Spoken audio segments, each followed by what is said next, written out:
எல்லாரும் வேதத்தை திறந்து ஒரு வசனத்தை நான் வாசிக்கலாம். எல்லாரும் நம்ம வார்த்தைக்குள்ள போயிடுவோம். கர்த்தர் நம்மளோடு இடைபடுவாராக. ஆமென்.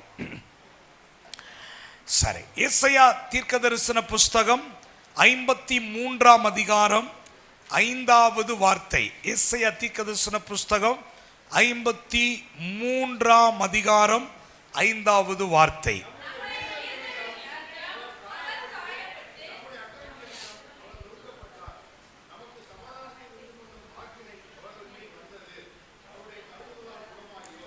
ஓகே, ஆமென் சொல்லுங்கள். கடந்த நாட்களில் இந்த வார்த்தைகளை நாம் தியானித்தோம். இயேசு கிரயம் கொடுத்திருக்கிறார். கிரயம் கொடுத்த இயேசு என்ற தலைப்பின் கீழாக கர்த்தருடைய வார்த்தை என்ன செய்தோம்? தியானித்தோம்.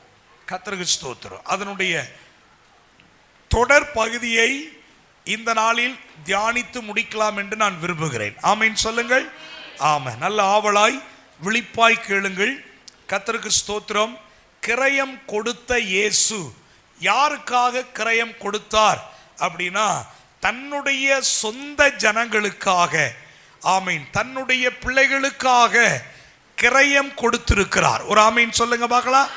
என் ஆண்டவர் கல்வாரி சிலுவிலே உங்களுக்காக எனக்காக கிரயம் கொடுத்திருக்கிறார். என்ன கிரயம் செலுத்தினார் அப்படின்னு ஒரு 5 விஷயம் இருக்கு, நான் குறித்து வைத்திருக்கிறேன். அதுல முதல் காரியம், நாம் சமாதானமாய் இருக்க வேண்டும் என்பதற்காக இயேசு சமாதானத்தின் ஆக்கினையை அவர் மேல் ஏற்றுக்கொண்டார். கிரயம் கொடுத்த இயேசு. எனக்காக என் பெற்றோர் கிரயம் கொடுக்கவில்லை, எனக்காக இயேசு கல்வாரி சிலுவிலே கிரயம் கொடுத்தார். அவ என்ன கிரயம் கொடுத்தார் அப்படின்னா, முதல், நான் சமாதானமாய் இருக்க வேண்டும் என்பதற்காக சமாதானத்தின் ஆக்கினை அவர் மேல் வந்தது. அப்ப சமாதானத்தை குறித்து கடந்த வாரத்தில் நம்ம தியானம் செய்தோம். இன்னைக்கு 2வது 5ஆம் வசனத்தின் கடைசி லைன் என்ன சொல்லுது பாருங்க. நல்ல அழகான வார்த்தை. அவருடைய தழும்புகளால் குணமாகிறோம் என்று சொல்லப்பட்டிருக்கிறது. அப்ப இயேசு உடலில் 5 காயங்கள் என்று சொல்லுகிறார்கள். ஆனா நீங்க நல்லா பார்த்தீங்கன்னா உடல் முழுவதும் காயம். 5 பெரிய காயங்கள் பட்டாலும் அவர் உச்சந்தலையிலிருந்து உள்ளங்கால் வரைக்கும் உடம்பெல்லாம் என்ன ஆயிடுச்சுங்க? காயங்களாலே அவர் அப்படி அடிச்சு நொறுக்கிட்டாங்க. நொறுக்கப்பட்டார் வசனம் சொல்லுது. அப்ப அவருடைய காயம் பட்டது எதுக்கு தெரியுமா? நம்ம காயம் படாம சுகமான வாழ்க்கை வாழ. எவ்வளவு அருமையான ஒரு விஷயம் பாருங்க. காயம் படாம சுகமான ஒரு வாழ்க்கை வாழ. கர்த்தருக்கு ஸ்தோத்திரம். நம்ம பிள்ளைக்கு கொஞ்சம் ரத்தம் வந்தா நம்மளால தாங்க முடியுமா? நம்ம சரீரத்துல ரத்தம் வந்தா தாங்க முடியுமா? கையில காலில் ரத்தம் அடிபட்டுருச்சுன்னா எவ்வளோ கவலைப்படுறோம். ஆனா ஆண்டவர் உச்சந்தலை முதல் உள்ளங்கார் வரைக்கும் காயப்படுத்தப்பட்டார். எதற்காக? நாம் சுகமான ஒரு வாழ்க்கை வாழ்வதற்காக. அப்ப வேதம் சொல்லுது, அவருடைய தழும்புகளினாலே என்ன ஆனோ? குணமானோ என்று சொல்லப்பட்டிருக்கிறது. தழும்புகளினாலே குணமானோ. அப்ப தழும்பு அப்படின்னு சொல்லும் பொழுது வாயில அவர் எனக்காக காயப்பட்டார், காயப்பட்டார், அவருடைய தழும்பு எனக்காகத்தான் என்று தழும்புன்னு சொல்லும் பொழுது எலும்பு அப்படிங்கிற வார்த்தை எனக்குள்ள வந்துடும். அப்ப நம்மளை எழுப்பிடுவார்னு அர்த்தம். தழும்ப சொல்ல சொல்ல நம்ம வியாதியில படுக்க மாட்டோம். கர்த்தர் நம்முடைய படுக்கையை மாற்றி போடுவார். கர்த்தருக்கு ஸ்தோத்திரம். இப்ப பாருங்களேன், ஒரு அழகான ஒரு வார்த்தை பாருங்க, வாசிப்போம். 3 யோவான் 1ஆம் அதிகாரம் 2ஆம் வசனம். 3 யோவான் 2ஆம் வசனத்தை படிங்க பார்க்கலாம். பிரியமானவனே,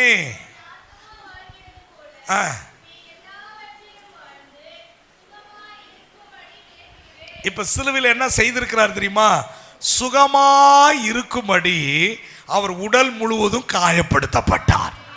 பிரியமானவனே, உன் ஆத்துமா வாழ்கிறது போல எல்லாவற்றிலும் வாழ்ந்து சுகமாயிருக்கும்படி வேண்டுகிறேன். அப்ப தேவனுடைய விருப்பம் என்ன தெரியுமா? நம்ம எல்லாரும் சுகமாய் இருக்க வேண்டும், நம்ம எல்லாரும் ஆரோக்கியமாய் இருக்க வேண்டும், நம்ம எல்லாரும் சந்தோஷமா இருக்க வேண்டும். அதுதான் ஆண்டவருடைய விருப்பம். இன்னொரு வசனத்தை கோடிட்டு காட்டுறேன் பாருங்களேன். யோவேல் 3ஆம் அதிகாரம் 10வது வார்த்தை. யோவேல் 3ஆம் அதிகாரம் 10வது வார்த்தை வாசிக்க பாருங்க. வாசிப்போம் சீக்கிரமா. அடியுங்கள். கடைசி அந்த வார்த்தையை சொல்லுங்க. இப்ப சொல்லுங்க, அந்த கடைசி வார்த்தை சொல்லுங்க.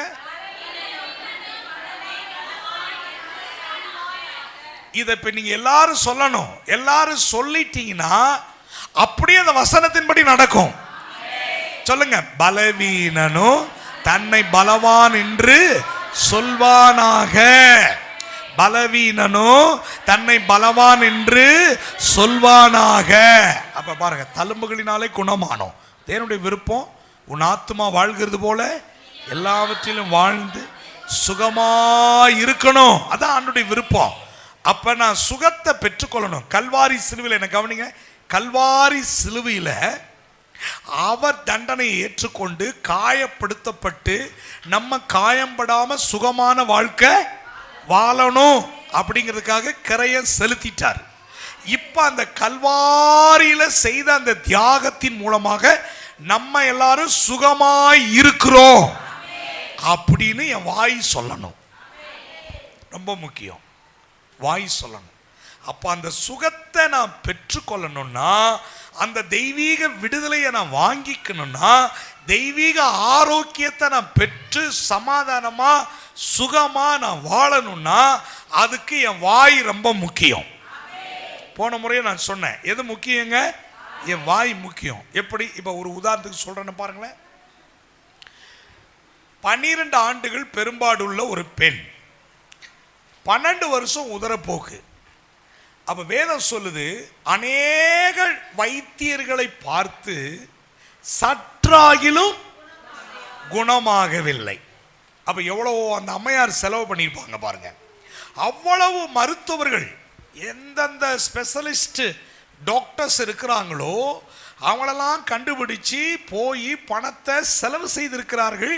ஆனால் வார்த்தை சொல்லுகிறது சற்றாகிலும் குணமாகவில்லை. அப்ப திடீர்னு ஒரு நாள் இயேசு ஒரு பலத்த கூட்டத்தின் நடுவில் இருக்கிறார். இப்ப இவளுக்குள்ள ஒரு விசுவாசம் வருது. என்னன்னா, நான் போய் அவரை சந்திக்க வாய்ப்பில்லை, இவ்வளோ கூட்டம் கிரவுட் இருக்கு, இதெல்லாம் தாண்டி போக முடியாது. அப்ப இதெல்லாம் தாண்டி நான் போய் அவரை சந்திச்சு எனக்கு ஒரு ஜெபம் பண்ணுங்கன்னு சொல்றதுக்கு வாய்ப்பு இல்லை. ஆனா அவளுக்குள்ள ஒரு விசுவாசம் வருது. இது யாரும் சொல்லி கொடுக்கல. கவனிங்க, யாரும் சொல்லி கொடுக்கல. கூட்டத்தில் நுழைஞ்சு போய் அவரை அங்கேயே தொட்டா நான் சுகமாயிருவேன் அப்படின்னு அவளுக்குள்ள ஒரு விசுவாசம் பிறக்குது பாருங்க. அந்த விசுவாசம் பிறந்த உடனே அப்படியே தீர்மானம் எடுக்கிறா, உடனே போய் சந்திக்கணும். உடனே போய் நுழைஞ்சு போய் அங்கேயே தொடர சுகமாயிடுச்சு. இப்ப ஆண்டவர் சொல்றாரு, அங்கிலிருந்து என்ன போயிருக்கு?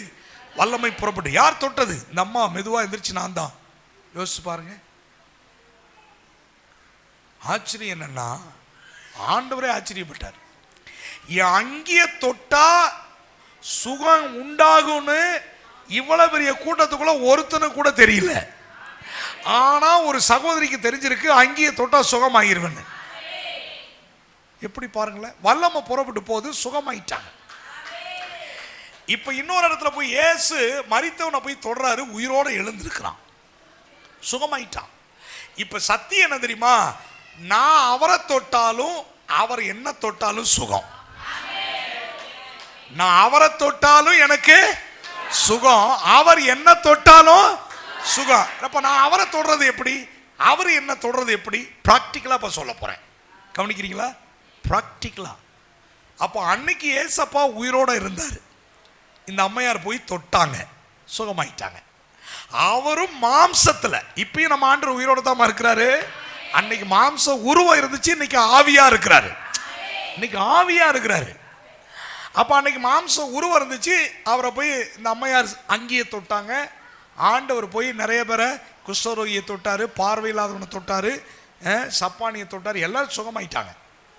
ஆனா இன்னைக்கு அவர் மாம்ச உருவத்தில் இல்லை. எப்படி போய் தொடர்றது? அவர் எப்படி நம்மளை தொடர்றது?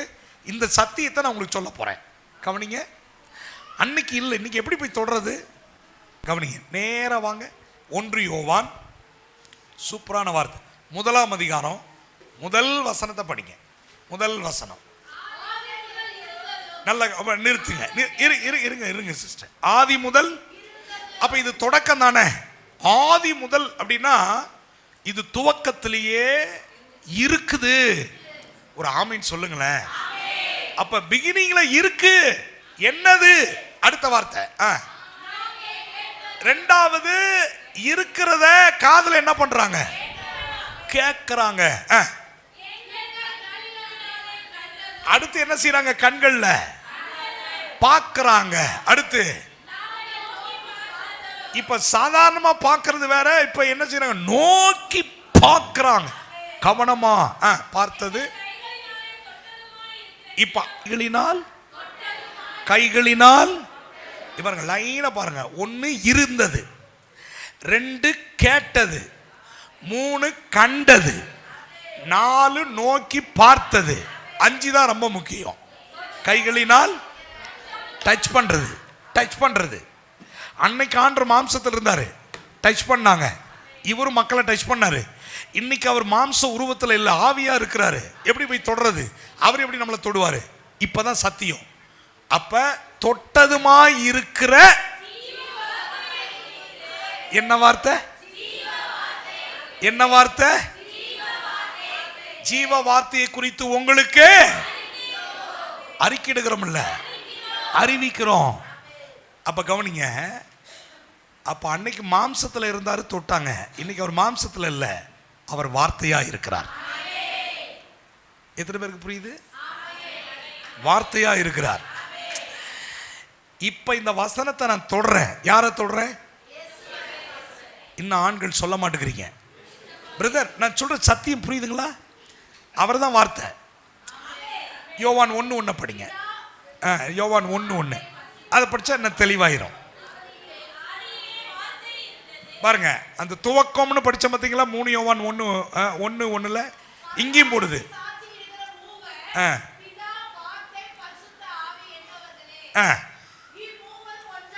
ஒன்றாய் இருக்கிறார்கள். சரியா? பிதா வார்த்தை. அப்ப ஆதியில இருந்தது என்னது? வார்த்தை. அததான் யோவான் 1:1 ஆதியிலே இருந்தது அந்த வார்த்தை, அந்த வார்த்தையே. அப்ப அந்த வார்த்தை 14ஆம் வசனத்துல இருங்கம்மா. மாம்சம் அப்படின்னாலே இயேசு கிறிஸ்து. அந்த வார்த்தை தான் மாம்சமாகுது. அந்த மாம்சம் யாரு? அவர் தான் இயேசு. 33 வருஷம் அந்த பூமியில வாழ்ந்தாரு, 3 வருஷம் ஊழியம் செய்தாரு. அதனால அவர் தொட்டாரு. அவரையும் போய் அநேகர் தொட்டார்கள். அதனால் விடுதலையை பெற்றுக்கொண்டார்கள், இல்லையா? அப்ப இன்னைக்கு அவரு மாம்சத்துல இல்ல, ஆவியா இருக்கிறாரு. எப்படி தொடர்றது? அவர் எப்படி நம்மளை தொடர்றது? இந்த வார்த்தைய நம்ம போய் தொடறோம் பார்த்தீங்களா? இது அவரையே தொடர மாதிரி. இந்த வார்த்தைய உள்ள கொண்டு போறோம் பார்த்தீங்களா? அவர் நம்மளை தொடர மாதிரி. எத்தனை பேருக்கு புரியுதுங்க? நான் போய் இந்த வார்த்தையை விசுவாசிக்கும் பொழுது இந்த வார்த்தையை நான் தொடறேன். அந்த வார்த்தை எனக்குள்ள வந்து கிரியை நடப்பிக்குது பாருங்க. அவர் என்னை தொடுகிறார். அப்ப நானும் அவரை தொட முடியும், அவரும் என்ன தொட முடியும். இப்ப இந்த வார்த்தையை கேட்டவொன்னா உங்களுக்குள்ள ஒரு வேலை நடக்குது பாருங்களேன். ஆகா, அந்த வசனம் உள்ள போனா எனக்கு அற்புதம் நடக்கும் அப்படிங்கிற ஒரு சிந்தை வருதுன்னா அவர் உங்களை தொடுகிறார். நான் சுகத்தை பெற்றுக்கொள்ளுவேன் அப்படிங்கிற ஒரு விசுவாசம் உங்களுக்குள்ள பொங்குது பாருங்க. அப்படின்னா இந்த வார்த்தையாகிய இயேசு உங்களை தொடுகிறார். இல்ல பாஸ்டர், நீங்க பண்றது ஒண்ணுமே தொடல பாஸ்டர், அப்படி ஒன்றும் தொடர மாதிரி எனக்கு தெரியலன்னா நல்லா தெரிஞ்சுக்கிங்க. உங்க இருதயத்தை நீங்க என்ன செய்யலன்னு அர்த்தம், திறக்கலன்னு அர்த்தம். சிலர் என்ன எழுப்புதல் பிரசங்கம் பண்ணாலும் அப்படியே இருப்பான். நீங்க முன்னால் இந்த தியானம் பண்ண போறீங்க பார்த்தீங்களா? வெள்ளிக்கிழமை இங்க வந்து நின்று நீங்க தியானம் பண்ணும் பொழுது எல்லார் முகத்தையும் நீங்க பார்ப்பீங்கல்ல, அப்போ உங்களுக்கு பேசும்போது தெரியும். சிலர் என்ன பேசினாலும் ஆமென் அல்லேலூயா ஸ்தோத்திரம், எப்படி பிரசங்கம் வருங்கிறீங்க? பிரசங்கமே வராது. அதுக்குத்தான் நம்ம ஃபீல் பண்ண சொல்றோம். என்னன்னா, இது என்ன வார்த்தைனா ஜீவ வார்த்தை அப்படின்னு போட்டிருக்கு. இந்த வார்த்தைக்கு என்ன வார்த்தைங்க? நீங்க உலகத்திலே எந்த புஸ்தகத்துக்கும் லிவிங் வேர்டு அப்படின்னு வராது. ஜீவ வார்த்தைனா ஆங்கிலத்தில் என்னங்க? லிவிங் வேர்டு, உயிருள்ள வார்த்தை, உயிருள்ள வார்த்தை. அப்ப இன்னைக்கும் இந்த வார்த்தைக்கு என்ன இருக்கு? அப்ப நான் சொல்லுவேன், நான் இதை தொட்டுக்கிட்டே இருக்கிறேன்னா இயேசுவையே தொட்டுக்கிட்டு இருக்கிறேன். இதை நான் கேட்டுக்கிட்டு இருக்கிறேன்னா இயேசுவையே நான் கேட்டுக்கிட்டு இருக்கிறேன். நான் பார்த்துக்கிட்டு இருக்கிறேன்னா இயேசுவையே நான் பார்த்துக்கிட்டே இருக்கிறேன். நான் உள்ள கொண்டு போறேன்னா இயேசுவையே உள்ள கொண்டு போறேன்னு அர்த்தம். அப்போ வார்த்தையாகிய அவர் எனக்குள் போகும் பொழுது வார்த்தை ஜீவன் உள்ளது. அப்ப ஜீவனுள்ள வார்த்தை உள்ள போகும்போது மரித்த கிரியைகள் உள்ள இருக்க வாய்ப்பில்லை, கம்ப்ளீட்டா வெளியே வந்துடும். இன்னும் சொல்ல பாருங்களேன், வார்த்தை தான் வெளிச்சம். வெளிச்சமாகிய வார்த்தை எனக்குள் போகும் பொழுது இருள், புரிய மாட்டேங்குது, இருள் எனக்குள்ள கடுகளவு இருக்காது, கொஞ்சம் கூட இருக்காது. வார்த்தையை எனக்குள்ள கொண்டு போயிட்டனா இருள் உள்ள பிள்ளைகள் அல்ல, நான் வெளிச்சத்தின் பிள்ளைகள். ஆமா, இருளில் இருக்கிற ஜனங்கள் பெரிய இயேசுநாதர் அந்த பட்டணத்துல காலை தான் வச்சாரு, இருள் விலகிருச்சு, வெளிச்சம் உண்டாயிருச்சு. இப்ப உங்களுக்கு எனக்கும் இப்ப அந்த வசனம் தழும்புகளினாலே குணமானோம் குணமானோம் அப்படின்னா, காயப்பட்டது எதுக்குன்னா நீங்கள் நானும் காயப்படுத்தப்படாம இருக்க, சுகமாய் வாழ. எவ்வளவு அற்புதமான ஒரு வசனம் பாருங்கள.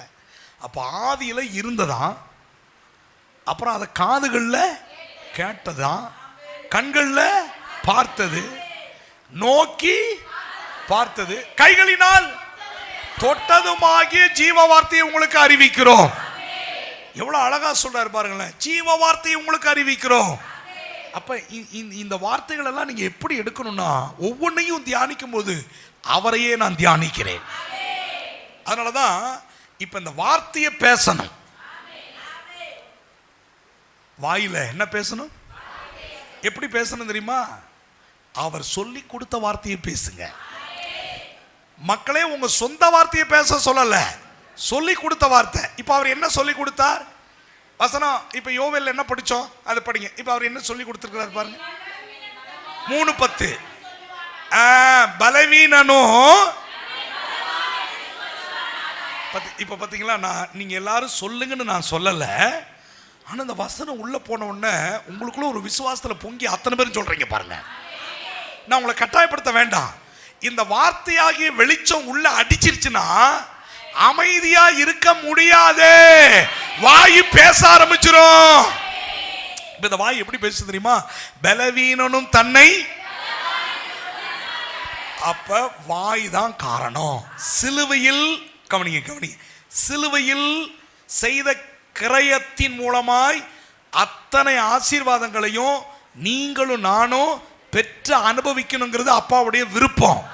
அப்ப அந்த சிலுவையின் மூலமாய் வந்த அந்த அத்தனை ஆசீர்வாதங்கள் நீங்கள் நானும் பெறணும்னா உங்க வாயை பேசுங்க, உங்க வாயை திறந்து பேசுங்க. நீங்க வாயை திறந்து பேச பேச பேச பேச கட்டாயம் நடக்கும். ஆமீன் சொல்லுங்களேன். இப்ப எப்படி பேசணுமா? பலவீனனும் தன்னை பலவான் என்று சொல்லுவானா. இப்ப அது மேல உள்ளது தியானிப்போமா? மேல உள்ளத உங்கள் மண்வெட்டிகளை பட்டயங்களாகும். இப்ப பாருங்களேன், மண்வெட்டி எப்படி மாறுது? பட்டயம். பட்டயம் அப்படின்னா கூர்மையான பட்டயம், மழுங்கின பட்டயம் அல்ல. சாதாரண மண்வெட்டி எப்படி மாறுதுங்க? கூர்மையான ஆயுதங்களா மாறுது. அறிவாள்கள் வளைஞ்சிருக்குன்னு வைங்களேன். அறிவாள் எப்படி மாறுதான்?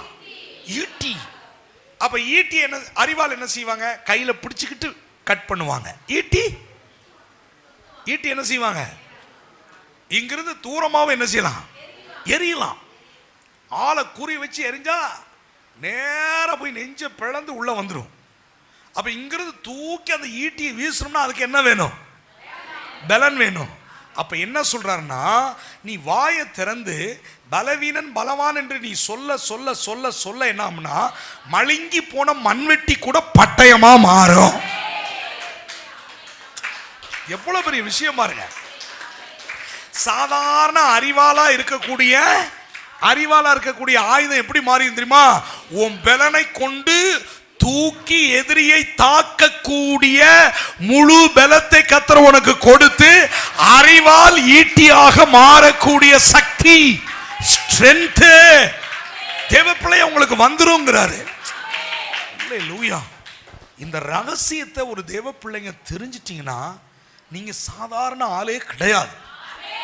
ஏன் தெரியுமா? வெற்றி வாக சூட பிறந்தவர்கள், நீங்க சாதிக்க பிறந்தவர்கள். என் அப்பா சிலுவையில சாதிச்சது உண்மைனா அவர் சாதிச்சதை விட அவர் பிள்ளை டபுள் மடங்கு சாதிப்பீங்க. இன்னும் சொல்லலாம், அவர் வெற்றி பெற்றது உண்மைனா நீங்க வெற்றி மேல வெற்றி பெறது அதை விட உண்மை. அவர் சுகத்தை கொடுத்தது உண்மைனா நீங்க சுகம் பெறுவீங்க, உங்களால மற்றவர்களும் சுகத்தை பெற்றுக் கொள்வார்கள். எல்லாமே double double double double double. ஏன் தெரியுமா? அதுக்கு காரணம் தெரியுமா? வார்த்தை வார்த்தை வார்த்தை வார்த்தை வார்த்தை வார்த்தை. கர்த்தருடைய வார்த்தையை வாயில பேசணும். வார்த்தையை வாயில பேசுங்க. ஓ, ஸ்ட்ரென்த்தா இருக்கா? சொல்லுங்க பிரதர், நல்ல பலனா இருக்கா? Praise God. இப்போ ஒரு ரொம்ப சூப்பரான ஒரு வார்த்தையை நான் உங்களுக்கு கோடிட்டு காட்டுறேன் பாருங்க. அப்ப எதை பேசணும்? யோவான் 3:34 வாங்க. யோவான் 3:34 வாங்க. யோவான் 3:34 வாங்க. யோவான் சீக்கிரமா நல்லா உற்சாகமா. தேவனால் அனுப்பப்பட்டவர் எப்படி சூப்பரா இருக்கா? தேவனால் அனுப்பப்பட்டவர் எதை தான் பேசணும்? மனிதனுடைய வார்த்தையை பேசல, அவரால் அனுப்பப்பட்டிருக்கிறார், அவருடைய வார்த்தையை பேசுகிறார். அப்புறம் தேவன்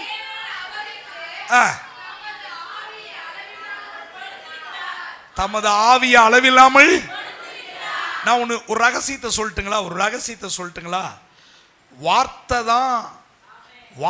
தான் வாழ்க்கையை மாற்றும் என்று ஒரு தேவ பிள்ளைக்கு ஒரு விசுவாசம் வந்துருச்சுன்னா அந்த விசுவாசத்தின் ஆவியை கர்த்தர் உங்களுக்கு கொடுத்துருவார்.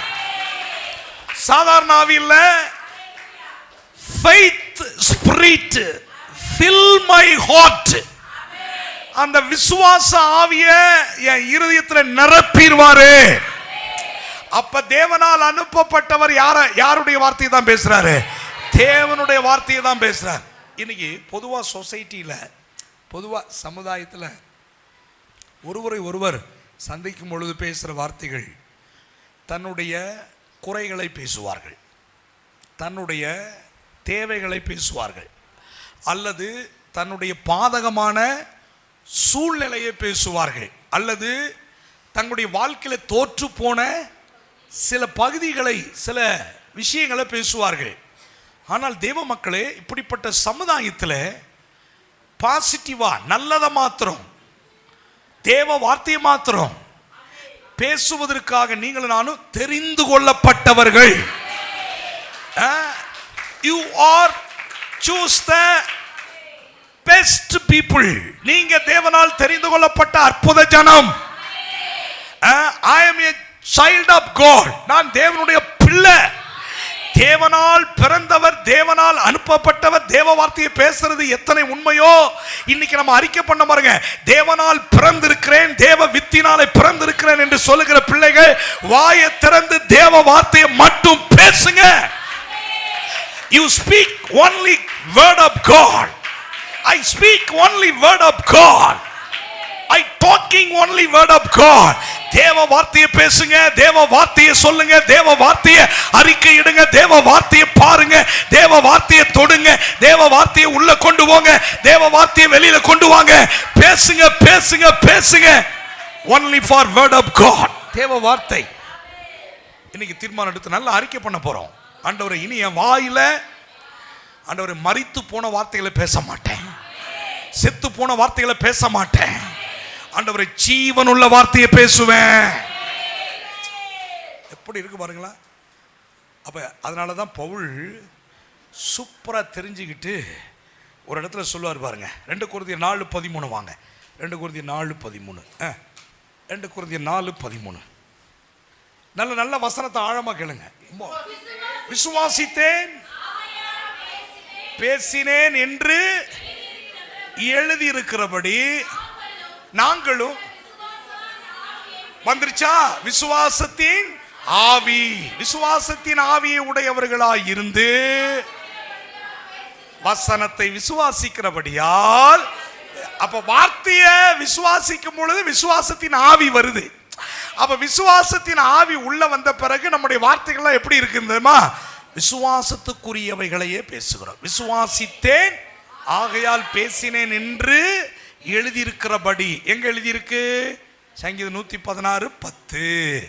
116:10 எழுதின அந்த வசனத்தை பவுல் திரும்ப சபை மக்களுக்கு நினைப்பூட்டுகிறார். திரும்ப இதை சொல்லுங்கன்னு சொல்லி எழுதுகிறார். இப்ப அதே வசனத்தை ஆவியானவர் நம்மளையும் சொல்ல வைக்கிறார். நமக்கும் ஆவியானவர் நினைப்பூட்டுகிறார். விசுவாசத்தின் ஆவியை உடையவர்களாய் இருந்து விசுவாசத்துக்குரிய வார்த்தைகளையே என்ன செய்யுங்கள்? பேசுங்கள். விசுவாசத்துக்குரிய வார்த்தைகளையே அறிக்கை செய்யுங்கள். அப்படி நீங்க பேச பேச பேச பேச தேவனால் அனுப்பப்பட்டவர் தேவனுடைய வார்த்தையை பேசும் பொழுது அற்புதங்கள் நடக்கிறது, அதிசயங்கள் நடக்கிறது, காரியங்கள் ஜெயமாக மாறுகிறது, நடக்காதது நடக்கிறது. ஒரே ஒரு விஷயத்தை சொல்றேன். இப்ப எனக்குள்ள ஒரு பெரிய சந்தோஷம் பொங்குது. என்னன்னா, ஆண்டவர் எசேக்கியேலை அழைத்து பள்ளத்தாக்குல போய் நிக்க சொல்றார். எசேக்கியேலே, இப்ப வாயை திறந்து என்ன செய்ய? பேசு. என்ன பேச சொன்னாரு? தீர்க்கதரிசனம் உரைக்க சொல்றாரு. என்ன உரைக்க சொல்றாரு? எலும்புகள் எல்லாம் என்ன செய்யணும்? ஒன்று கூடட்டும். யோசிச்சு பாருங்களேன். எல்லாம் மரித்த எலும்புகள் ஆங்காங்கு சிதறி என்ன, தலை ஒரு பக்கம், கால் ஒரு பக்கம், கை ஒரு பக்கம் கிடக்குது. அப்ப அதெல்லாம் கூட்டி சேர்த்து ஆட்கள் சரி பண்ணல.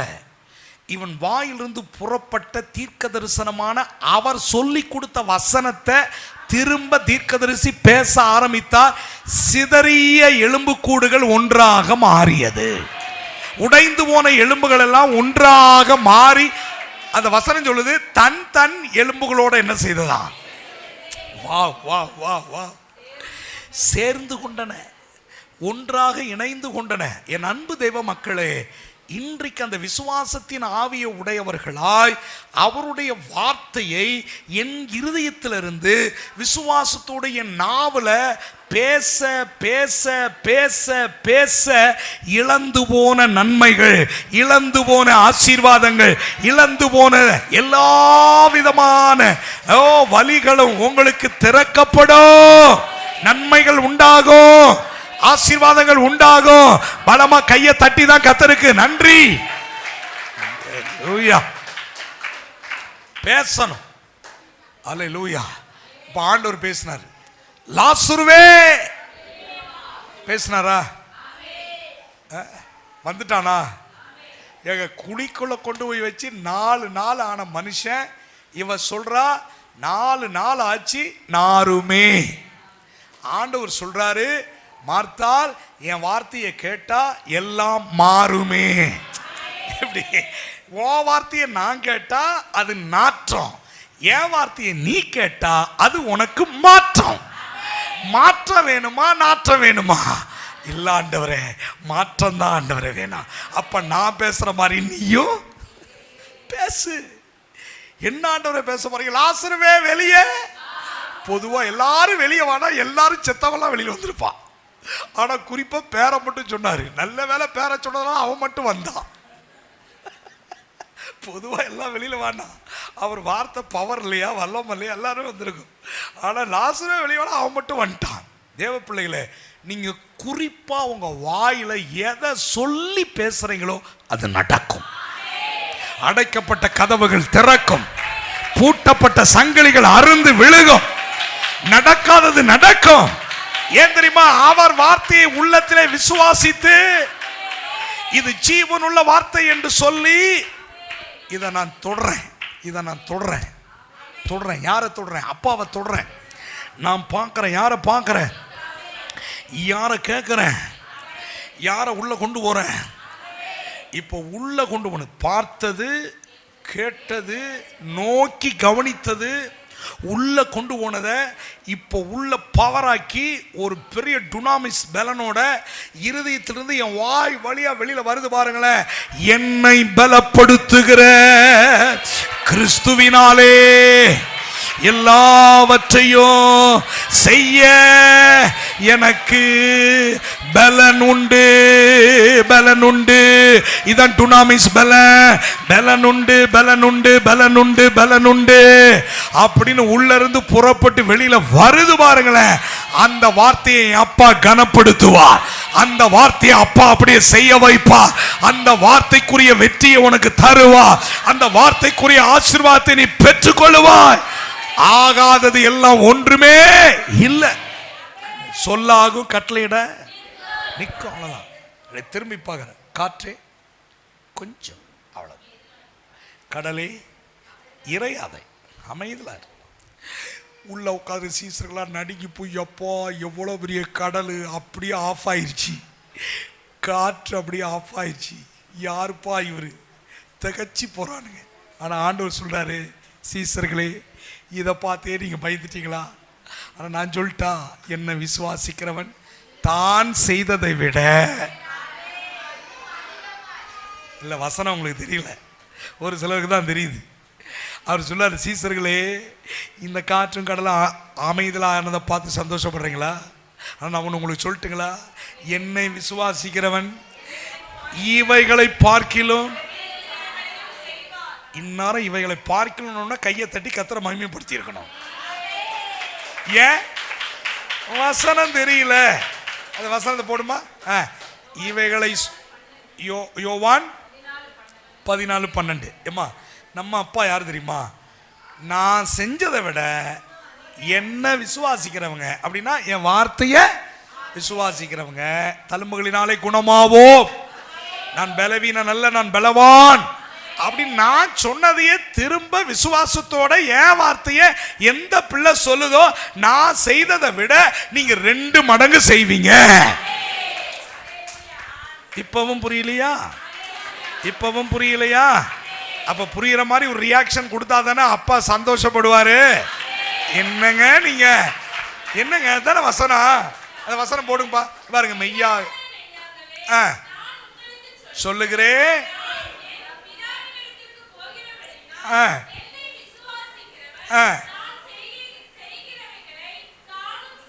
நான் செய்கிறவைகளை, நான் செய்கிற கிரியைகளை இவைகளை பார்க்கிலும்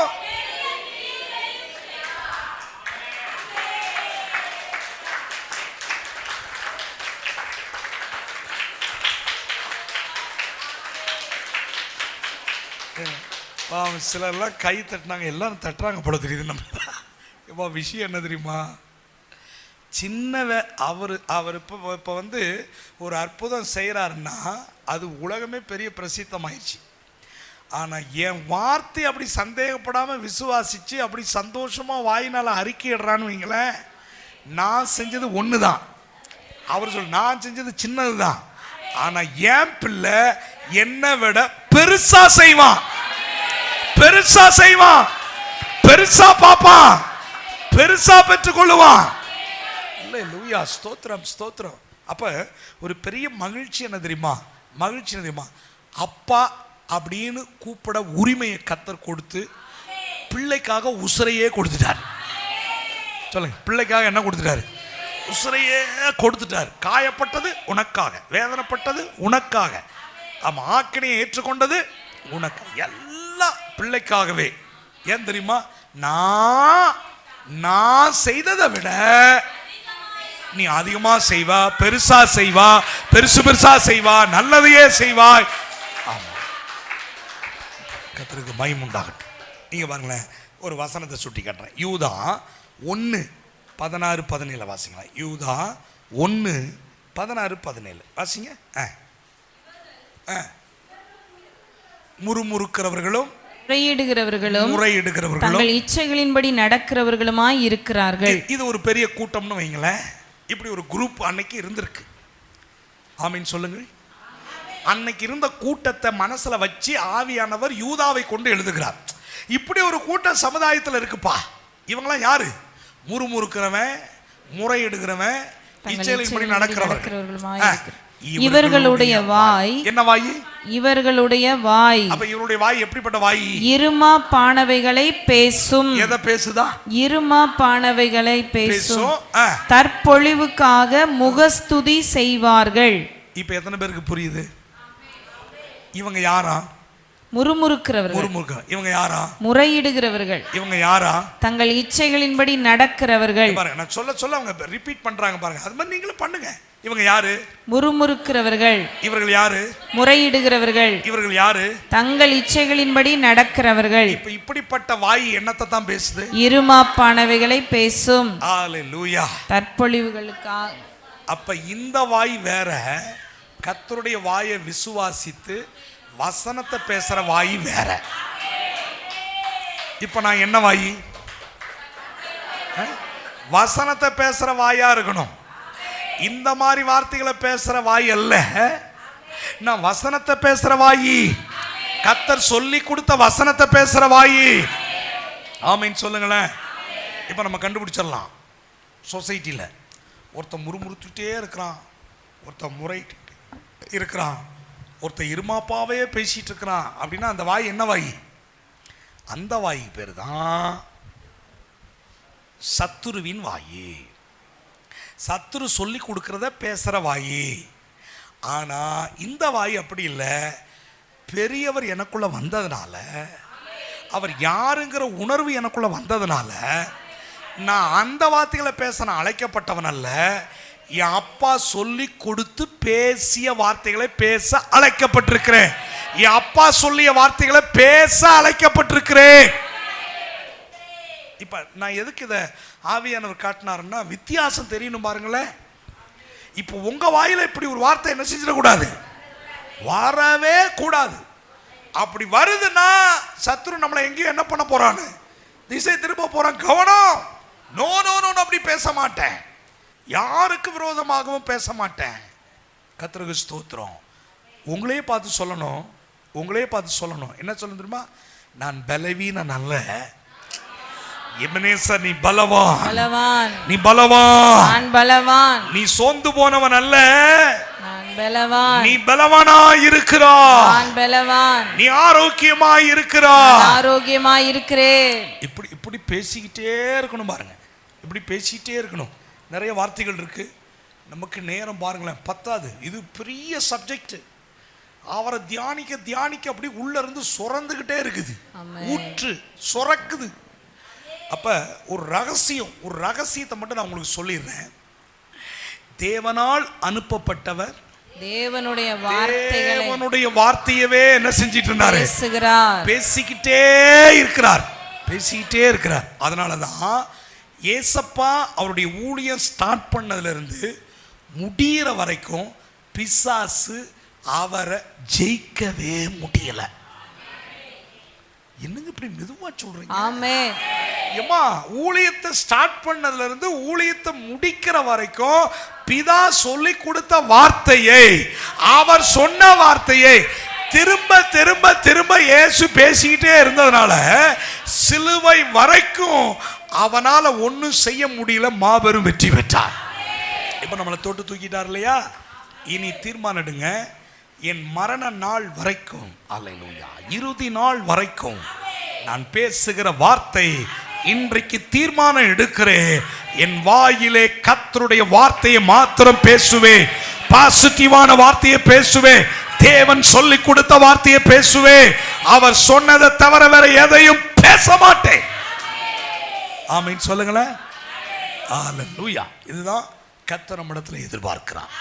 அப்ப சிலுவையின் மூலம் செய்த தியாகத்தின் அந்த கிரயத்தின் மூலம் ஆசீர்வாதத்தை நான் பெறணும்னா அதுக்கு ஒரே வழி, என் வாய் பேசணும். வாய் தான் காரணம். அழுகிற பிள்ளைக்கு பால், சத்தம் போட்டோன்னா பாலை கொண்டு போய் கொடுக்குறாங்க, சாப்பாடு கொடுக்குறாங்க. அப்போ ஏன் அந்த அழுகை, இது பசிக்கு அழுகுதா, எறும்பு கடிச்சு அழுதா அப்படின்னு ஒரு தாய் கண்டுபிடிச்சிருவாங்க.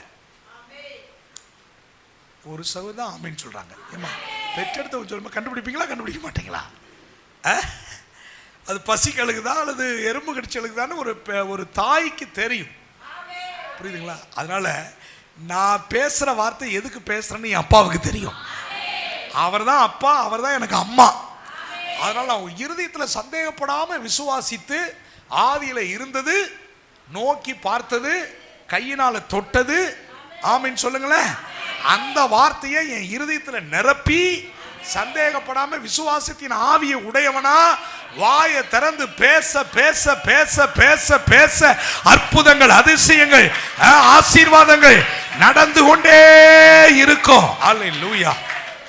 ஆமா, பேசுறேன். விசுவாசத்தில் ஆயிரங்களை என் கண்கள் பார்க்கிறது. விசுவாசத்தில் அநேக ஊழியர்களை என் கண்கள் பார்க்கிறது. விசுவாசத்தில் அநேக ஊழியக்காரிகள் சபையிலிருந்து எழும்ப போகிறார்கள். நான் பார்க்கிறேன். என்னுடைய விசுவாச கண்கள்ல பெரிய பெரிய பிசினஸ்மேனை கர்த்தர் இங்க வச்சிருக்கிறார், எழுப்புகிறார். நான் பார்க்கிறேன். கர்த்தருடைய விசுவாச கண்கள்ல நான் பேசுகிறேன். கர்த்தருக்கு ஸ்தோத்திரம். வீடு வாசல் இல்லாதவர்களுக்கு கர்த்தர் புதிய வீட்டை கொடுக்கிறார், புதிய ஸ்தலங்களை கொடுக்கிறார், புதிய நன்மைகளை செய்கிறார், புதிய ஆசீர்வாதங்களை கொடுக்கிறார். கர்த்தருக்கு ஸ்தோத்திரம். இப்படி நான் பார்க்கிறேன், நான் பேசுறேன். அல்லேலூயா.